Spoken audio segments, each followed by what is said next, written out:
যখনই সময় পাই তখনই ছাদে চলে আসি। আজকে ছাদে চলে আসি, দেখুন কীভাবে পাগলামি করছে।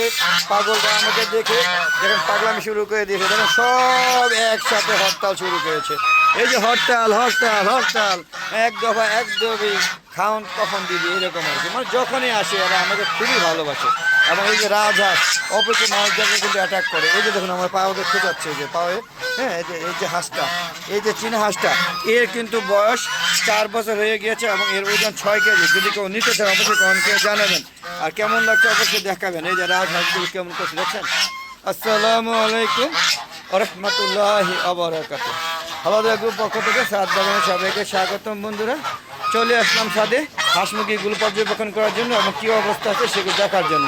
আপনারা দেখতে পাচ্ছেন এই যে রাজহাঁস, হ্যাঁ, রাজহাঁস হলো প্রচুর খাবার খায় এবং প্রচুর ছাদে ময়লা করে। দেখেন পানিগুলোকে আশ্রয় ফালায় কী অবস্থা করছে। আর এই যে দেখুন আমার ছাদে উপরে আমি গাছ লাগানোর জন্য খাঁচিগুলো লাগাইছি, যে কী বলা হয় ওয়ালে, সে ওয়ালে একটা দেশি কাপড়, মানে দেশি জোড়া ঝুঁটি, কত সুন্দর একটা ঝুঁটি, একসাথে বসে মাটি নিয়ে খেলা করছে, মাটিগুলো নষ্ট করছে। আর দেখেন কত সুন্দর ঝুঁটি, আপনারা দেখতে পাচ্ছেন বন্ধুরা। তো কেমন লাগছে অবশ্যই কমেন্ট করে জানাবেন। আর এরকম মজা মজার ভিডিও পেতে চাইলে কী করতে হইব, ভালো দেখো চ্যানেলের পাশে থাকতে হবে, চ্যানেলকে সাবস্ক্রাইব করে পাশে বেল আইকনটা ক্লিক করে দেবেন। আর যদি ভালো না লাগে তো কেন ভালো লাগে না সেটা কমেন্ট বক্সে লিখে পাঠাবেন। আবার হ্যাঁ, অবশ্যই দেখতে থাকবেন, সম্পূর্ণ ভিডিও দেখবেন। এখানে যেমন টার্কিগুলো দেখেন কত সুন্দর টার্কি। এই যে দেখুন টার্কি, এই বছর মানে যখনই আমি টার্কি বড় হয় ডিম পারে তখনই মারা যায়। হ্যাঁ, তাই এই বছর মাত্র 3টা টার্কি এনেছে, এর মধ্যে 2টা হ্যাঁ মুরগি, একটা মোরগ আনার কথা। এখন বাকিরা জানি না কী অবস্থা আছে, আপনারা কমেন্ট করে জানাবেন। আমার মনে হচ্ছে একটা মুরগি 2টা মোরগ, এখন বলা যাচ্ছে না, কারণ ওই গিয়ে দেখে নিচে যে থুতাটা কিন্তু এটা বড় থুতো। আবার এই যে এটাও কিন্তু থুতা বড়, তার মানে আমি আনছি, আমার মনে একটা হলেও চলবে, 2টা যদি হয় কোনো সমস্যা নেই। আর এই যে চীনা হাঁস যদি কেউ নিতে চান তাহলে অবশ্যই কমেন্ট বক্সে লিখে জানাবেন। দেখেন কত সুন্দর সুন্দর চীনা হাঁস, হ্যাঁ, আপনার ইচ্ছা করে নিতে পারবেন। আর এই যে রাজহাঁস, এদের বয়স কিন্তু 5 বছর হয়ে গিয়েছে। গত বছর প্রচুর ডিম পেরেছে, এই বছর একটা ডিমও পারে নাই। গত বছর জুলাই মাস থেকে এই বছর, হ্যাঁ, জুলাই মাস চলে আসতেছে, হ্যাঁ, আসেই তো জুলাই মাস, হয়তো 2-1 দিনের হাতে এদিক ওদিক থাকতে পারে। এখনও পর্যন্ত ডিম পারে না, পরে 1 বছর হয়ে গেছে টোটালি ডিম পারে না। আর যখনই ডিম পারে তখন অসুস্থ হয়ে মারা যায়। চীনা হাঁসের একই অবস্থা, ডিম পাড়া বন্ধ করে দিচ্ছে টোটালি। কেন? এত শীতকালে মোটামুটি কিছু ডিম পাওয়া যায়, বুঝতে পারছেন। আর এই যে নতুন নিউ অ্যাডাল্ট যে বাচ্চাগুলো, এখানে 3টা, হ্যাঁ, হাসি, আর এই যে একটা হাঁসা, আর এই যে একটা হাসি, হ্যাঁ, এই যে একটা হাঁসা, আর এই যে একটা, মোট 5টা নতুন নিউ অ্যাডাল্ট। এদের বয়স কিন্তু 4 মাস প্লাস হয়েছে। হ্যাঁ, এখনও পর্যন্ত ডিম পাড়ার তো লক্ষণ হবেই না, 6 মাস না হলে ডিম পারবে না। তবে আশা করতেছি এই বছর নভেম্বরে বা অক্টোবরে আমরা ডিম পাবো। হ্যাঁ, আর যদি আপনারা কেউ রাজহাঁসের ডিম নিতে চান অবশ্যই আমার কমেন্ট বক্সে লিখে পাঠাবেন। আমি আমার কাছে যেসব ডিমগুলো পাবেন, দেশি মুরগির ডিম, সোনালি, হ্যাঁ, এই যে সোনালি, এই যে দেখতে পাচ্ছেন সোনালি, শৌখিন ফাইটার, হ্যাঁ, ফাইটার আছে। আমি জানি না ফাইটার ডিম পাকতে বসছে কিনা। এই দেখেন এই চীনা হাঁস, দেখেন সবগুলো চীনা হাঁস, সাইজ কিন্তু মাশাআল্লাহ বেশ ভালো। হ্যাঁ, এই দেখেন দেশি মোরগ একটা, হ্যাঁ, এখানে আছে। আর এই যে এখানে দেখেন লেয়ার মুরগিগুলো, লেয়ার আছে এখানে, তারপরে টাইগার আছে, এগুলো বড় হচ্ছে, তবে অসুস্থ হয়ে যায়। দেখেন এখানে একটা মোরগ আছে কালো রঙের, দেখেন থুতা বড়, এটা হলো পলিশ ক্যাপ। হ্যাঁ, তো বন্ধুরা আমি ফাইটার মুরগিটা দেখানোর চেষ্টা করছি, জানি না আসছে কিনা এখানে। ওই যে আবার দেশি মুরগিগুলো ঘুরতেছে, আপনারা দেখতেছেন। হ্যাঁ, ফাইটার মুরগিটা তো অবশ্যই থাকবে।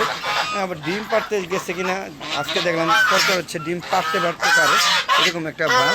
তো চেষ্টা করছি আপনাদের দেখানোর জন্য, আমি খুঁজছি কিন্তু আপনাদের সাথে নিয়ে। এই দেখেন আমার শৌখিন মোরগ দেখছেন, দেখতে সুন্দর মোরগ এখানে থাকার কথা। এই যে পাওয়া গেছে ফাইটার, এই যে দেখেন আমার ফাইটার মুরগি, এই মোরগটা মারা গিয়েছে। যদি আপনাদের কোনো ফাইটার মোরগ থাকে ওদের শেয়ার করতে পারেন অথবা আমাদের নিতে পারেন। হ্যাঁ, এটা কিন্তু ডিম পারবে, করতে 2-1 দিনের মধ্যে ডিম পারবে। তো আপনাদের সব দেখানোর চেষ্টা করছি। আর আপনারা সবাই ছাদ বাগান করবেন। দেখেন ছাদে যে একটা বরই গাছ, এটা হচ্ছে কী বরই বলেন তো, এটা হলো বল সুন্দরী, বেশ বড় বড় বলের মতো হয়, প্রচুর মিষ্টি। এই গাছটা প্রথমে 5টা বরই দিয়ে হয়েছে, তাই বড় ড্রামে দেওয়া হয়েছে। এই যে কাঁচামরিচ গাছ, দেখেন কাঁঠাল গাছ লাগাইছি, যদিও ছাদে কাঁঠাল গাছ লাগানো টোটালি ঠিক না, ছাদে কাঁঠাল হয় না, আপনারাও ছাদে কাঁঠাল লাগাবেন না। হ্যাঁ, সবজির মধ্যে দুন্দুল লাগাবেন, ঝিঙে লাগাবেন। হ্যাঁ, তো ঝিঙের মধ্যে প্রচুর পোকা হয়, এইবার ঝিঙে লাগানোর কারণে আমি উস্তা, শসা, পটল, কাঁকরোল এগুলো কিচ্ছু খেতে পারি না, কারণ ঝিঙ্গা কয়েকটা খেতে পারছিলাম প্রথম, তারপরে অবস্থা খুবই খারাপ, এখন পুকে অবস্থা খারাপ বানিয়ে দিয়েছে। আর মরিচ লাগবেন, কাঁচামরিচ, এগুলো প্রচুর ঝাল এবং প্রচুর ঘ্রাণ, আপনারা ইচ্ছা করে লাগাইতে পারেন যদি পছন্দ হয়। হ্যাঁ, তো বন্ধুরা এই ছিল আজকে ভিডিওটি, কেমন লাগলো অবশ্যই কমেন্টে জানাবেন। আর বন্ধু একটু দেখাই যে আমার সাথে দেখেন ঢেঁড়স গাছ, এই যে আমার কবুতর কিন্তু আস্তে আস্তে আবার নতুন করে হচ্ছে। এই দেখেন বেবিগুলো, হ্যাঁ এক জোড়া কবুতর ছিল, এখানে আস্তে আস্তে বড় হচ্ছে। আর দেখেন এই যে বিভিন্ন ধরনের ছাদ, পুরো ছাদ বাগান আমি করেছি, দেখতে পাচ্ছেন। হ্যাঁ দেখেন এই যে কবুতরের উড়াল দিয়ে এখানে আসলো, দেখতে পাচ্ছেন চলে গেল। আর এখানে দেখেন কি পরিমাণ গাছ লাগানো হয়েছে, সবজি গাছ। হ্যাঁ ও যে বরবটি ঝুলতে এসে, হ্যাঁ ও প্রচুর গাছ রয়েছে। তো আপনারা সবাই ছাদ বাগান করবেন, ছাদে হাঁস মুরগি লালন পালন ইচ্ছা করলে করতে পারেন, তবে ছাদ বাগান মাস্ট বি করবেন। তাহলে কি হবে, অক্সিজেনের ঘাটতি পূরণ হবে। আপনি ছাদে এসে আপনি প্রয়োজনীয় ফসল দেখেন, এই যে দেখেন ডাঁটা শাক, প্রচুর শাক, এই পর্যন্ত অনেকবার খেয়েছি, আরেকবার খাওয়া যাবে। তারপরে এখানে পাট শাক লাগাবো, আর এই যে তৈরি করছে এগুলো পাট শাক লাগানোর জন্য। আর এই দেখেন কলমি শাক, কত সুন্দর কলমি শাক হয়ে আছে, দেখতে পাচ্ছেন। যদি আপনারা কলমি শাক নিতে চান চলে আসেন আমার ছাদ বাগানে। তবে বন্ধুরা যাই বলি না কেন, আমার একটা ফেসবুক পেজ আছে, অবশ্যই ফেসবুক পেজটাকে ফলো দিয়ে সম্পূর্ণ ভিডিওগুলো দেখবেন। দেখে যদি ভালো লাগে তাহলে শেয়ার করে সবাইকে দেখার সুযোগ করে দেবেন। আর ভালো না লাগলে কেন ভালো লাগে না সেটা কমেন্ট বক্সে লিখে জানাবেন। আর ফেসবুকে যে ভিডিওগুলো সন্ধ্যা 6টার পরে আপলোড করে থাকে। আর বন্ধুরা পাশাপাশি ইউটিউব চ্যানেলের ভিডিওগুলো 4টা আগে পরে আপলোড করে থাকি, যখনই সময় পাই। যা আপনাদের কাজ হলো ইউটিউব চ্যানেলের ভিডিওগুলো দেখে ভালো লাগলে চ্যানেলটাকে সাবস্ক্রাইব করে পাশে বেল আইকনটা ক্লিক করে দেবেন। তাহলে কী হবে, আমি যখন এই ভিডিওগুলো নতুন নতুন ভিডিওগুলো আপলোড করে থাকবো না কেন, সাথে সাথে আপনাদের ইউটিউব চ্যানেল নোটিফিকেশন আকারে ইউটিউব চ্যানেল চলে যাবে। আর আপনারা ইউজ করতে পারেন মজার ছাদ বাগানের সুন্দর সুন্দর ভিডিওগুলো। আর বন্ধুরা বেশি ভালো লাগলে আবার যদি মনে করে যে আপনাদের বন্ধুদেরকে জানাবেন, তাহলে শেয়ার করে সবাইকে দেখার সুযোগ করে দেবেন। তো বন্ধুরা আজ আর নয়, চলে যাওয়ার আগে সবার সুস্বাস্থ্যতা কামনা করে আজকের মতো আমার ভিডিও শেষ করছি। ভালো থাকবেন, সুস্থ থাকবেন, নিরাপদে থাকবেন। আর বেশি বেশি আমার ইউটিউব চ্যানেল, আমার ফেসবুক পেজে ভিডিওগুলো দেখবেন। এই ছাদ বাগানের কর্মকাণ্ড দেখে আপনারা উৎসাহিত হয়ে ছাদ বাগান করবেন এবং পাশাপাশি সুন্দর সুন্দর মতামত দিয়ে আমাকে সহায়তা করবেন। আর যদি কিছু জানা থাকে জেনে নেবেন। তো ভালো থাকবেন।